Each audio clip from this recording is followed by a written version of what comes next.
Okay, we're in Abu Dhabi. Setup is not the best, but the camera got an upgrade, so hopefully it kind of pimps this out. In this video, I just want to talk about something I've been deep diving in for the past like 7 months, 6, 7 months, and that is vibe coding. So in this video, let's talk about what is vibe coding and how can you and why should you, as someone who doesn't give a fuck about AI, care about this and maybe make some money with it. Vibe coding is basically when you engineer something, whether it's an iOS app or just a website or whatever it is, without knowing any knowledge about engineering and without ever writing one line of code. So you can see in these videos that I've made, I'm not an engineer by any means, but I've made a lot of cool websites and a few mobile apps and even a portfolio for myself, vibe coding, without actually ever writing a line of code. And the way that that works is that by using AI, you basically tell it to do whatever it is you want it to do, and it makes the app for you. And it's really, really good. A lot of people think that it's not good enough yet. You can't make an actual iOS app yet. You can't do this yet. Yes, you can.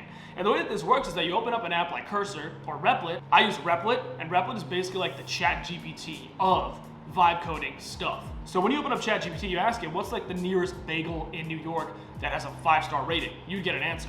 But on Replit, you would say something like, make me an app or a website that helps people find the highest rated bagels in New York City based on their location. And then it would spit out an actual app that does 60% of that. The other 40% you kind of got to figure out, but again, you don't write any lines of codes for this. You just tell it, hey, this is broken, do this. Or hey, this doesn't work, I want it to do this, do this. Or hey, using this example, let's do this. And again, you can make this as complex or as boring as you want. So this bagel idea, it doesn't sound very smart, and it's like, who the fuck is gonna use this? But in reality, everybody and their mom loves bagels. That's my favorite food in the entire world. But in reality, even if you get like a few million people, a few 100,000 people to use your iOS app that's called Bagel Finder in New York City, you could make money off of it. Even if you don't make any money, you could still use that to do something with it. And the way that that works is by simply vibe coding an iOS app that you can then use TikTok marketing for, Google ads for, or Facebook ads for, and then other companies will put ads on your app and you will make money. Or you can do what other people are doing, which is, I think, is kind of like a different conversation, which we'll talk about later. The evolution of ecom bros is that they do a freemium version of the app. So they'll be like, okay, download this app. I found it on TikTok. You know, this video went viral and I found the best bagel in New York City. You download the app. It's free. You can use it for whatever. But for $1 a month, what if you could have a premium service of bagel finding? And using this premium service, you have features of this bagel finding app that other people don't have. And with that, you've created a company for yourself by creating an app by yourself, by creating a market and an actual thing that people might use happily out of their own free will. They don't need to use it. It's not a bad product, and that people will actually be able to find bagels with this. It can be whatever it is in the entire world that you want it to be, but you've now created an app, you've marketed this app, and you started your own startup using AI, and it cost you like what, $0, maybe $20 a month if you buy Replit Plus, and it took you maybe 3 days. But this leads me to what I was talking about before, where I believe that we're entering a new era of like ecom bros. If you remember drop shipping, where like AliExpress, you find a bullshit product, you run Facebook ads on it, Instagram story ads on it, and all the guys that were botting sneakers and Taylor Swift concert tickets or whatever, they were really good at that. Then those same guys went to like Fortnite codes, and then those same guys went to crypto. I was one of those people. And then now I believe we're entering an era where instead of drop shipping a t-shirt to people for like $12 profit each t-shirt, you're now selling a service to people by vibe coding something, a website or an app or whatever, to help people do something.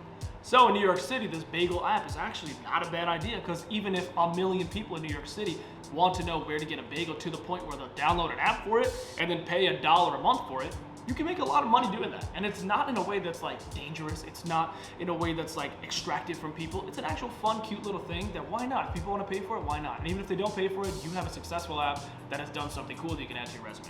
And I believe that the way that the world is moving in the next year and a half, now that vibe coding is so much more easier than it used to be, is that a lot of smart people have already begun doing this, but they're going to continue doing this, where they make an app that does XYZ thing. It took them a week to do it. They have no engineering experience at all, just like me. And then they market said app on TikTok, or they do it on Instagram, or they do Facebook ads, Google ads, whatever it may be. And then they get their first couple of users. And then that app just keeps going and building and more marketing and more iterations upon the product until they've created 3 apps with no engineering experience at all that have 10,000 users that pay $2 a month to use their product. I believe that that is the way that this internet money is moving. Crypto's low-key cooked right now. Long-term, it's still a very bullish industry to be a part of, I believe. But even now, you can integrate Stripe and Shopify and XYZ into your vibe-coded app right now and accept stablecoins. So you've already done AI, product, TikTok marketing, and crypto in this one thing that will take you 1 week to create. So that being said, let's create this bagel app just to show you how simple it really can be to go from idea to product to marketing, and then hopefully making money, and then hopefully making people's lives a bit easier as well. Okay, so I've been talking all this shit. It's so easy. You can do this. Anybody can do this. Let's do this. Let us create an app that you can have on mobile, whether it's on just like your browser, or that you can then ship to the iOS App Store that finds the highest rated bagel near you. And let's do this in like 3 minutes, okay? Just to show that it's doable, just to show that this is something you can make money with. Again, not financial advice, of course, but it's something that even if you don't know how to do any sort of engineering, you can do this, just like me, because I don't know how to do engineering. I'm not an engineer by any means. Look at me, no way. Okay, so we're gonna use voice to text here. Build me an app that helps me find the highest rated bagel near me. I want this to be a specific app only to be used in New York City and its surrounding boroughs, where I give the app my location and it simply shows me what the highest rated bagel near me is. For the design of this app, let's make it culinary. Let's make it cute and fun. And I want you to generate images of bagels and cute cats sitting on bagels and stuff like that, so that this is a fun, interactive app rather than like a super professional corporate app. And the main functionality behind this should be to simply showcase where to get the best bagel near you, and then just open up a Google Maps to get there. Okay, again, I don't even type. I have an AI called Whisper AI that I do the voice to text for, and as you can see, this is all I'm gonna tell this thing, and it's just gonna start cooking. There are other softwares you can use, just like how there's GPT, but there's also like Perplexity, and there's also Cursor, and there's also Claude. There's a lot of other AIs you can use to do AI specific stuff, but for building simple apps and for building simple websites, I love Replit, I love the team, I love what they do. Not sponsored, I just like what they're doing, and I think they have a really good iOS app as well. Like for example, I made a video where I made an app that sells Palestine themed phone cases. It made the entire app, I made the entire cases, I made everything in like 10 minutes while I was walking to Chinese food in New York City on my phone. So watch that video here, it's actually really good. But you can see here, it's saying, do you want to do the design, basically the front end, where there's nothing in the back, it doesn't actually do anything? Do you want to do that first, or do you want to build the entire thing? I think let's do the design. I want this to be pretty, and I want people to enjoy what they're looking at, and I don't want it to be boring and corporate and ugly, so let's focus on the design a little bit just so we can see what it looks like, and then we'll do the actual back end, and the back end of it is just like the functionality. Because at the end of the day, AI can be a great assistant as well as someone that builds the thing for you. So let's talk to ChatGPT, a different AI that I'm sure you've already used, and let's see what else we can add to this app on Replit. Yo, I'm vibe coding an app on Replit that finds the highest rated bagel near you in New York City. I already gave it the prompt, and Replit is already building the app for me, but what are some things that I can add to this to make it as good as possible? And do you have any suggestions that I can make that differ it a little from any other app that does a similar thing? All right, let's see what we get from this. So Replit uses Google's AI Gemini 3 to generate models and images and stuff. So it just made images for us that it's gonna put on this app for us, which is insane. Again, you can also download the actual Replit app here if you would like, but I'm just gonna use it on the browser here, just to show you how little friction there can be to actually go out there, use cool stuff like this, and build a cool app. Make it NYC specific in a specific, okay, this is funny. This is cool. Tourist, local, I live here. Go beyond just rating. Split it into bagel quality, cream cheese toppings. We could do that, but eh. Oh, this is cool. To go only, I want to sit, good for laptop work. That's really good. Okay, these are like, you know, some of these ideas are good, but 90% of the time they're not the best ideas. But two of these ideas are really good. Okay, let's do 1 and 3.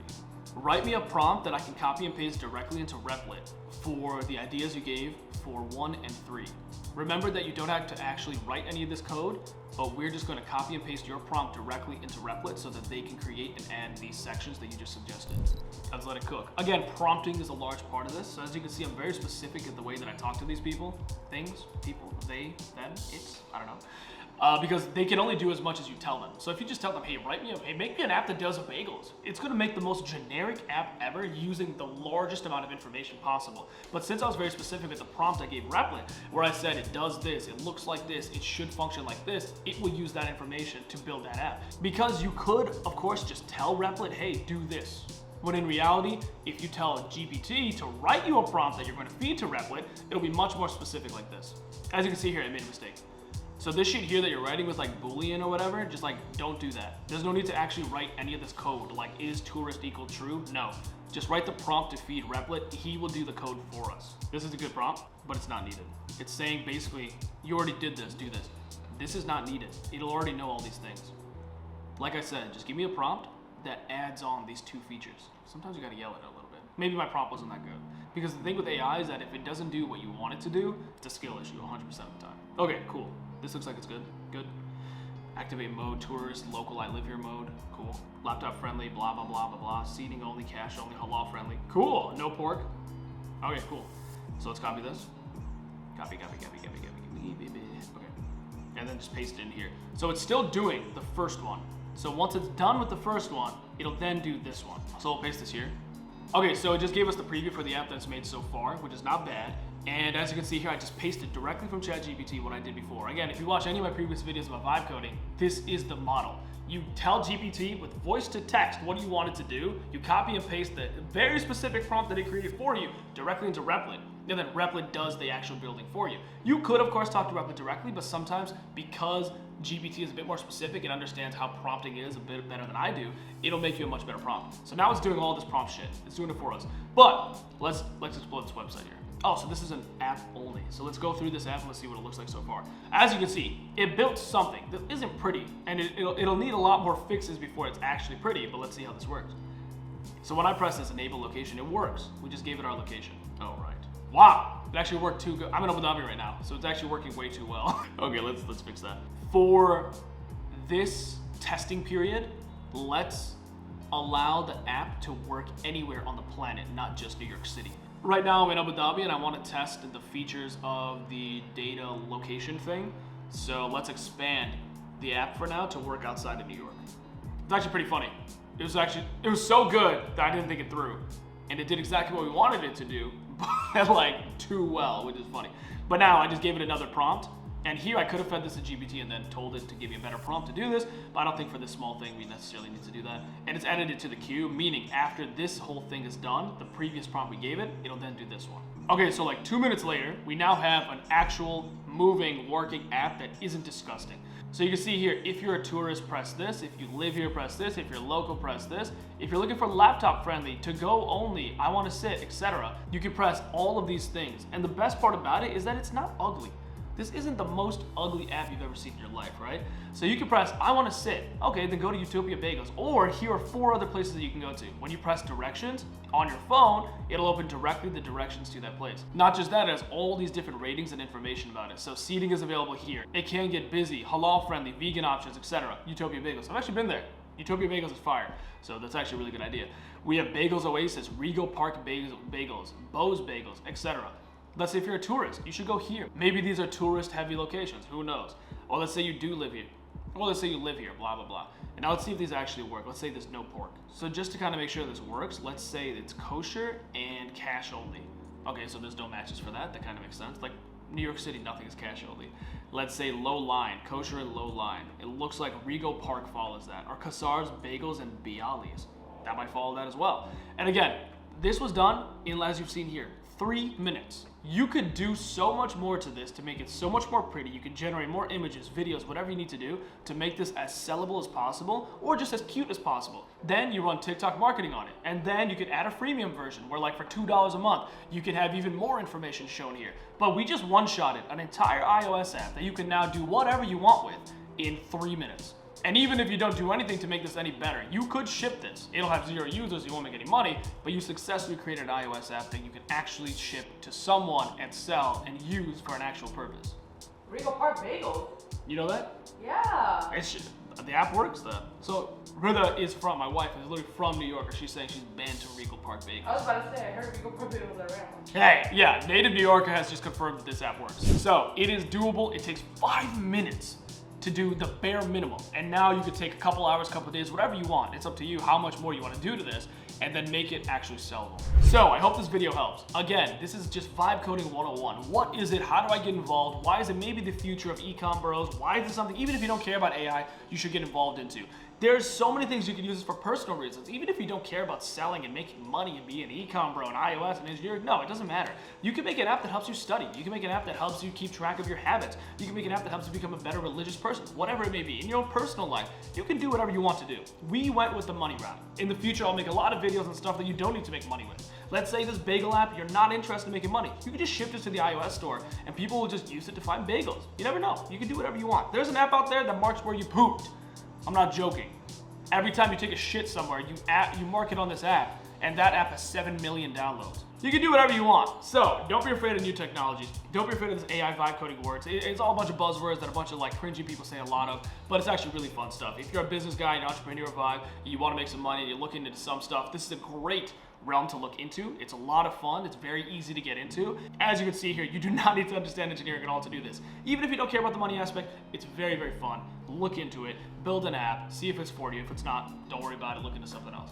But yeah, on this channel, we talk about all sorts of cool shit like this. So in the next few videos, we're gonna be vibe coding actual apps, sending them to the iOS store and seeing if we can make some money with them. And then I have another video where we're just gonna be building stuff in general to not make money, just to make your life a little easier. So watch out for those.